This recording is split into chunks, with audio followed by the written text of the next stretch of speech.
करें स्टार्ट।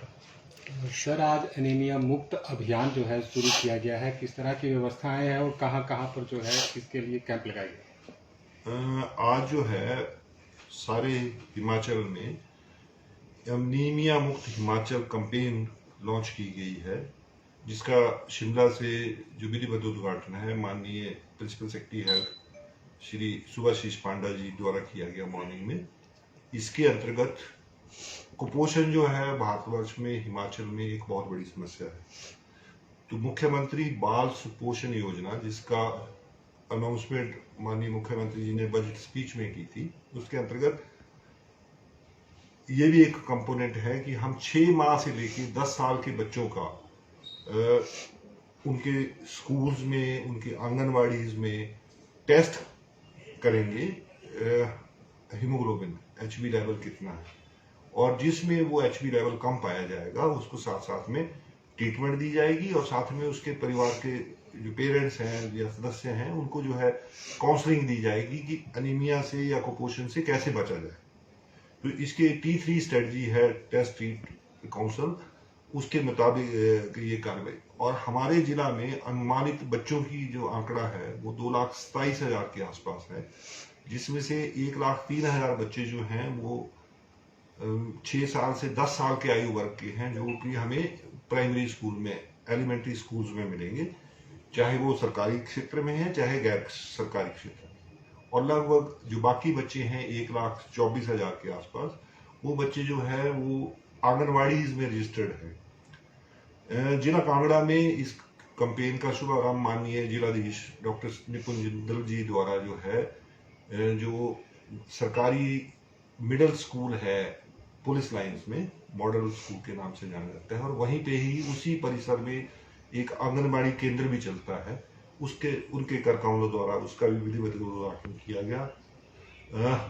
जिला में। और ये जो कैंपेन है ये आज 4 अक्टूबर से शुरू होकर 3 नवंबर तक चलेगी। हमने अपने जिला में 119 अलग अलग टीम्स बनाई हैं, जो आने वाले दिनों में सभी बच्चों का जो है वो एचबी टेस्ट करेंगे, एनीमिया वो करेंगे, और साथ में जो है जिसको आवश्यकता होगी उसको जो है वो ट्रीटमेंट भी दी जाएगी। जिन बच्चों में जो है वो एचबी कम पाया जाता है और उनको ट्रीटमेंट के बाद जो है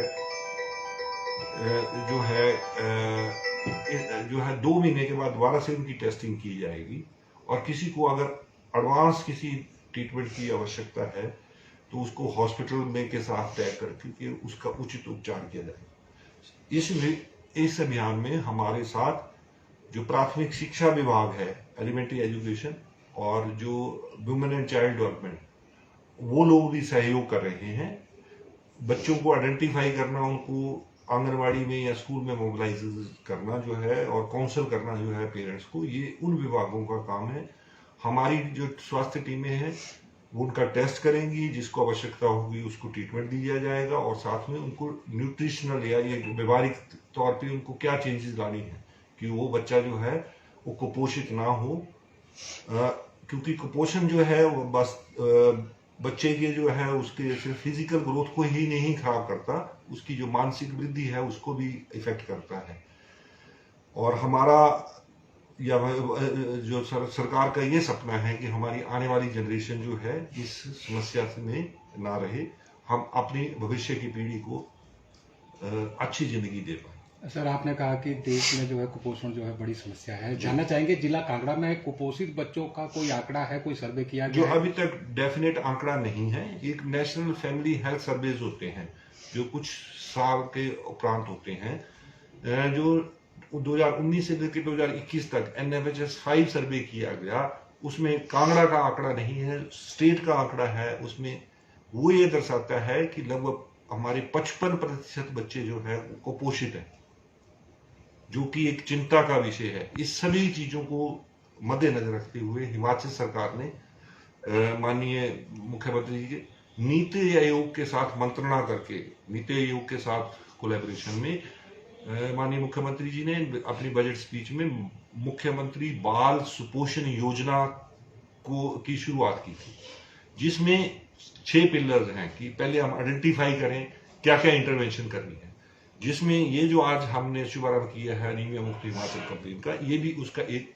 कंपोनेंट है। उसके बाद जो ये जो कुपोषण की समस्या है,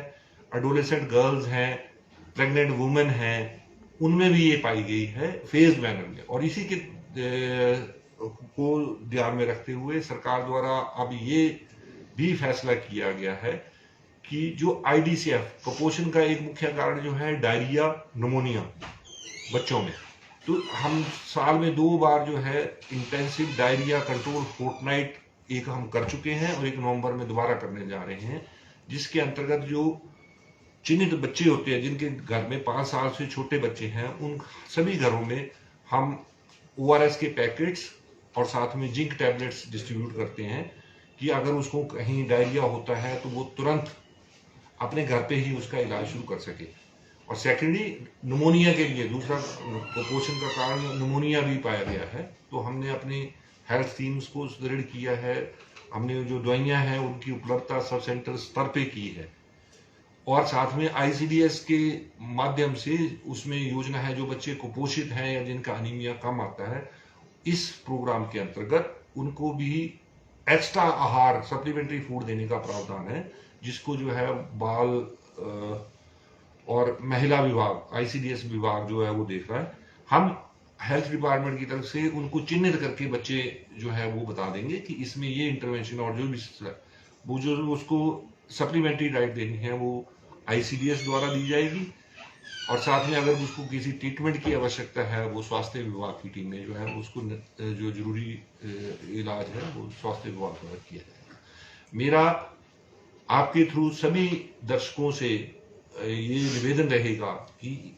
अपनी भविष्य की पीढ़ी को सुरक्षित करने के लिए वॉलंटरली, क्योंकि कोई भी जो टेस्ट है वो पेरेंट्स की रजामंदी या उसके सहयोग के बिना नहीं, तो हम इसे एक मास मूवमेंट की तरह अपनाएं। जो ये सरकार आपको घर घर ये सुविधा पहुंचा रही है उसका लाभ उठाएं और कुपोषित बचने में छोटी सी इंटरवेंशन कि आप डाइटरी जो है वो हरी सब्जियां या दालें या बच्चा आपका जो है वो उसको समय रहते जो है वो फ्रीक्वेंट इंटरवल पे उसको अपना खाना मिलता रहे, ये अति आवश्यक है। इसके लिए हमें समाज की सोच में जो है वो परिवर्तन लाना होगा। जैसे कई अवधारणाएं हैं कि किसी को डायरिया हो गया तो हम उसको जो है खाना पीना बंद कर देते हैं कि शायद इसको ये ठंडा लगा गर्म लगा, बल्कि उल्टा जब उसको कोई डायरिया होता है तो उसको एक्स्ट्रा न्यूट्रिशन की जरूरत होती है। ठीक है, तो ये अवधारणाएं हमें बदलनी पड़ेंगी। ठीक है, एक ICDS विभाग द्वारा जो डायरेक्टर साहब थे उस लॉन्च में उन्होंने बताया, एक ICDS विभाग दोबारा से एक कैंपेन चला रहा है कि आप अपना खाना जो है सब्जी जो है वो लोहे की कढ़ाई में बनाएं, जो भी जिसमें जो है वो उसमें जो आप सब्जी बनाओगे उसमें भी आयरन कंटेंट मिलेगा और बच्चा जो है वो कुपोषित नहीं होगा। अगर कोई कुपोषित है उसका समय रहते अगर इलाज किया जाए तो कुछ ही महीने की इंटरवेंशन के बाद वो नॉर्मल जीवन व्यतीत कर सकता है। मेरा सभी से ये अपील रहेगी कि इस अभियान में बढ़ चढ़ करके भाग ले और इसको सफल बनाएं। धन्यवाद।